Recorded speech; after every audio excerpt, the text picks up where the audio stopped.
Welcome to Dracula Scroll, the real-time reading of Bram Stoker's Dracula meant to interrupt your daily doom scroll with a little bit of classic literature. Read aloud to as if by an older cousin, there's going to be limited editing and mistakes included. Please see my pinned video for disclaimers and content warnings. 7th of May, Jonathan Harker's journal, kept in shorthand. It is again early morning, but I have rested and enjoyed the last 24 hours.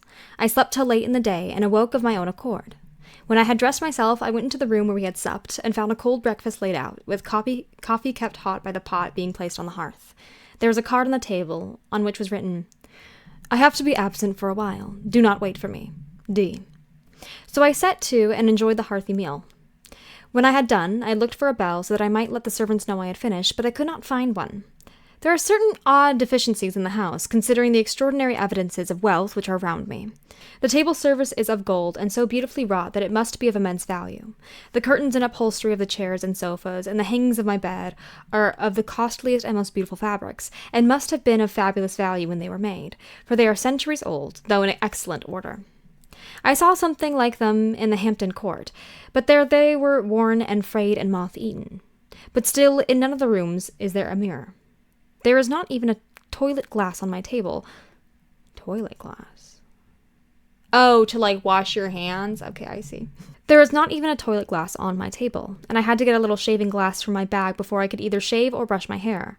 I have not yet seen a servant anywhere, or heard a sound near the castle except for the howling wolves. When I had finished my meal, I do not know whether to call it breakfast or dinner, for it was between 5 and 6 o'clock when I had it. I looked about for something to read, for I did not like to go about the castle until I had asked of the Count's permission. There was absolutely nothing in the room, book, newspaper, or even writing materials, so I opened another door in the room and found a sort of library. The door opposite mine I tried, but found it locked.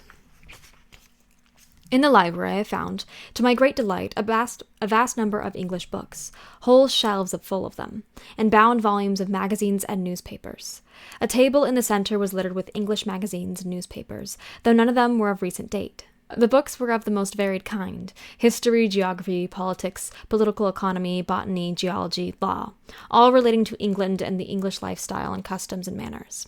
There were even such books of reference as the London Directory, the Red and Blue books, Whitaker's Almanac, the Army and Navy lists, and, it somehow gladdened my heart to see it, the Law List. Whilst I was looking at the books, the door opened and the Count entered. He saluted me in a hearty way and hoped I had a good night's rest. Then he went on. "I am glad you found your way in here, for I am sure there is much that will interest you. These friends," and he laid his hand on some of the books, "have been good friends to me, and for some years past, ever since I had the idea of going to London, have given me many, many hours of pleasure. Through them I have come to know your great England, and to know her is to love her. I long to go through the crowded streets of your mighty London, to be in the midst of the whirl and rush of humanity, to share its life, its change, its death, and all that makes it what it is. But alas, as yet I only know your tongue through books. To you, my friend, I look that I know it to speak." "But, Count," I said, "you know and speak English thoroughly." He bowed gravely. "Thank you, my friend, for your all too flattering estimate, but yet I fear that I am a little way on the road I would travel. True, I know the grammar and the words, but yet I not know how to speak them." "Indeed," I said, "you speak excellently." "Not so," he answered. "Well, I know that. Did I move and speak in your London, none there are who would not know me for a stranger. That is not enough for me. Here I am noble. I am boyar. The common people know me, and I am master. But a stranger in a strange land, he is no one. Men know him not, and to know not is to care not for. I am content if I am like the rest, so that no man stops if he sees me, or pause in his speaking if he hear my words to say, 'Ha-ha, a stranger!' I have been so long master that I would be master still, or at least that none other should be master of me. You come to me, not alone as an agent of my friend, Peter Hawkins, of Exeter, to tell me all about my new estate in London. You shall, I trust, rest here with me a while, so that by our talking I may learn the English intonation. And I would that you tell me when I make an error, even of the smallest, in my speaking. I am sorry that I had to be away so long today, but you will, I know, forgive one who has so many important affairs in hand." Of course I said all I could about being willing, and asked if I might come into the room when I chose. He answered, "Yes, certainly," and added, You may go anywhere you wish in the castle, except where the doors are locked, where of course you will not wish to go. There is a reason that all things are as they are, and did you see with my eyes and know with my knowledge, you would perhaps better understand. I said I was sure of this, and then he went on. We are in Transylvania, and Transylvania is not England. Our ways are not your ways, and there shall be to you many strange things. Nay, from what you have told me of your experiences already, you know something of what strange things here may be. This led to much conversation, and as it was evident that he wanted to talk, if only for talking's sake, I asked him many questions regarding things that had already happened to me or come within my notice. Sometimes he sheered off the subject or turned the conversation by pretending not to understand, but generally he answered all I asked most frankly. Then as time went on, and I had gotten somewhat bolder, I asked him of some of the strange things of the preceding night, as, for instance, why the coachman went to places where we had seen the blue flames. Was it indeed true that they showed where gold was hidden? He then explained to me that it was commonly believed that on certain night of the year, last night in fact, when all evil spirits are supposed to have unchecked sway, a blue flame is seen over any place where treasure has been concealed. That treasure has been hidden, he went on, in the region through which you came through last night. There can be but little doubt, for it was the ground that fought over for centuries by the Wallachian, the Saxon, and the Turk. Why, there was hardly a foot of soil in that region that has not been enriched by the blood of men, patriots or invaders. In old days there were stirring times, when the Austrian and the Hungarian came up in hordes, and the patriots went out to meet them, men and women, aged and the children too, and waited their coming on the rocks above the passes, that they might sweep destruction on them with artificial avalanches. When the invader was triumphant, he found but little, for whatever there was had been sheltered by the friendly soil. In the friendly soil. But how, said I, can it have remained so long undiscovered, when there is sure an index to it if men will but take the trouble to look? The Count smiled, and his lips ran back over his gums. The long, sharp canine teeth showed out strangely. He answered, Because your peasant is at heart a coward and a fool. Those flames only appear on one night, and on that night no man of this land will, if he can help it, stir without his doors.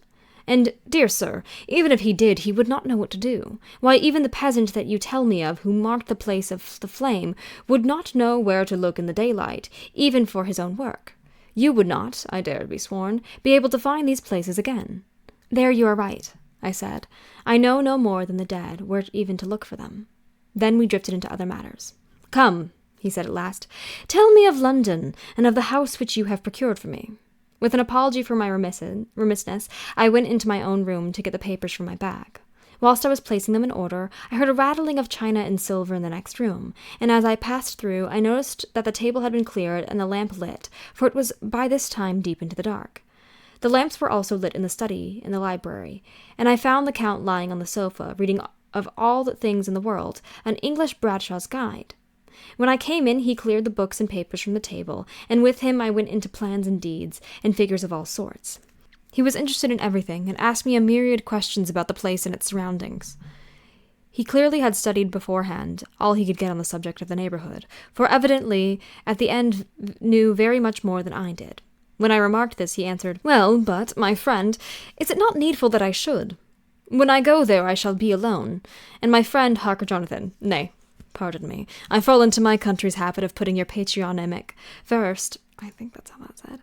My friend Jonathan Harker will not be by my side to correct and aid me. He will be in Exeter, miles away, probably working at papers of the law with my other friend, Peter Hawkins. So, we went thoroughly into the business of the purchase of the estate at Purfleet.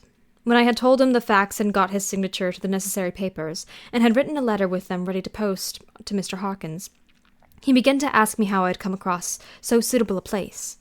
I read to him the notes which I had made at the time, and which I inscribe here. At Purfleet, on a by-road, I came across just such a place as seemed to be required, and where was displayed a dilapidated notice that the place was for sale. It is surrounded by a high wall of ancient structure, built of heavy stones, and has not been repaired for a large number of years. The closed gates were of heavy old oak and iron, all eaten with rust. The estate is called Carfax, no doubt a corruption of the old quatreface, as the house is four-sided, agreeing with the cardinal points of the compass. It contains in all some 20 acres, quite surrounded by the solid stone wall above mentioned.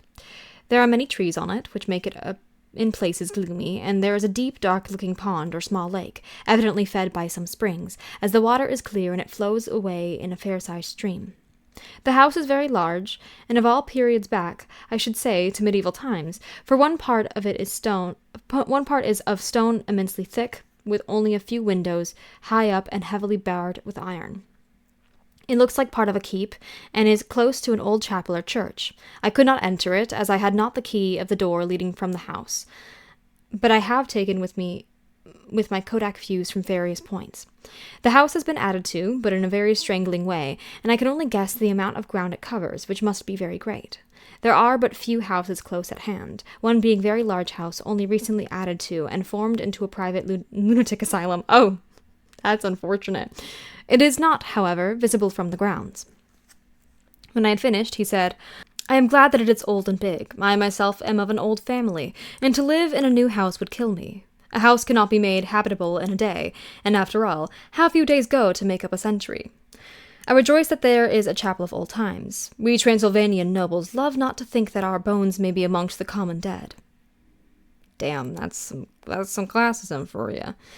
"I seek not gaiety nor mirth, not the bright voluptuousness of much sunshine and sparkling waters, which please the young and gay." Sorry. "I am no longer young, and my heart, through weary years of mourning over the dead, is not attuned to mirth. Moreover, the walls of my castle are broken, the shadows are many, and the wind breathes cold through the broken battlements and casements. I love the shade and the shadow, and would be alone with my thoughts when I may." Felt king.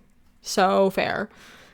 Somehow his words and his looks did not seem to accord, or else it was that his cast of his face made his smile look malignant and saturnine. Presently, with an excuse, he left me, asking me to put my papers together. He was some little time away, and I began to look at some of the books around me.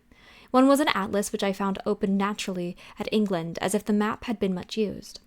On looking at it, I found in certain places little rings marked, and on examining these I noticed that one was near London on the east side, manifestly where his new estate was situated. The other two were Exeter and Whitby on the Yorkshire coast.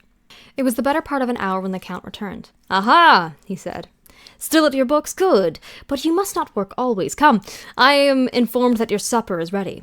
He took my arm, and we went into the next room, where I found an excellent supper ready on the table. The Count again excused himself, as he had dined out on his being away from home. But he sat as on the previous night, and chatted whilst I ate. After supper I smoked, as on the last evening, and the Count stayed with me, chatting and asking questions on every conceivable subject, hour after hour. I felt that it was getting very late indeed, but I did not say anything, for I felt under obligation to meet my host's wishes in every way. I was not sleepy, as the long sleep yesterday had fortified me, but I could not help experiencing that chill which comes over one at the coming of dawn, which is like, in its way, the turn of the tide. They say that people who are near death die generally at the change to the dawn, or at the turn of the tide. Anyone who has, when tired, and tied as it were to his post, experiencing this change in the atmosphere, can well believe it. All at once we heard the crow of a cock coming up with preternatural shrillness through the clear morning air. Count Dracula jumping to his feet and said, "Why, there is morning again! How remiss am I to let you stay up so long? You must make your conversation regarding my dear new country of England less interesting, so that I may not forget what time flies by us." And with a courtly bow, he left me. That was fucking intentional. He's making you turn into a night owl. I went into my room and drew the curtains, but there was little to notice. My window opened into the courtyard. All I could see was the warm, grey, quickening sky. So I pulled the curtains again, and have written this day.